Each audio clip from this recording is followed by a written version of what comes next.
Yo tout le monde, c'est Swiss Motoboy, j'espère que vous allez bien. Deuxième épisode de ma nouvelle série de vidéos. Et cette fois-ci, on va parler d'un col aussi très connu dans ma région, le col du Molandru. Il débute dans le village de Mont-la-Ville et permet de passer par-dessus le Jura et de rejoindre la vallée de Joux au niveau du village de l'Abbaye. Le col du Molandru a, comme pour le col de Saint-Sergue, une mauvaise réputation dans la région, car c'est un col où on peut très rapidement et très facilement rouler très vite, et donc certains se prennent pour des vrais pilotes là-bas dessus, alors qu'on est sur une route ouverte. Et si on y va un week-end de beau temps, on pourra très vite être confronté à des gros excès de vitesse, ce qui a conduit dans les dernières années à plusieurs gros accidents dramatiques.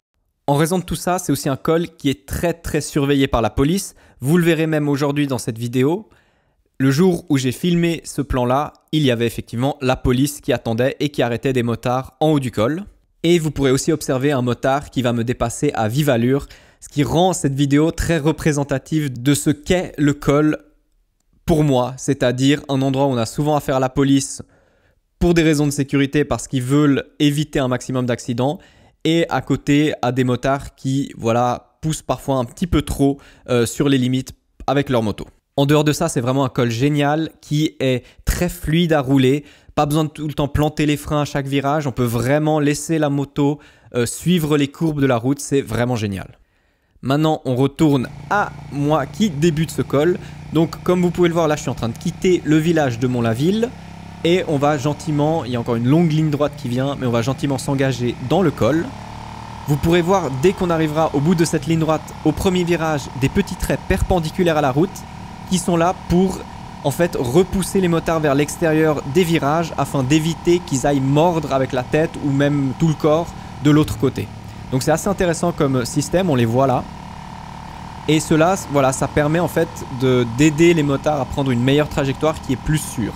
Et vous allez le voir pendant tout le col, à chaque fois que le virage sera dans le sens où le motard est penché en direction de la route d'en face, et ben il y a ces lignes là et ça permet vraiment en fait aussi d'apprendre un peu mieux les trajectoires. C'est assez intéressant comme ils ont fait ça. Et maintenant je vais gentiment vous laisser avec les images et on se retrouve à la fin de la vidéo.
Là, on arrive gentiment à la fin du col et donc à la vallée de Joux.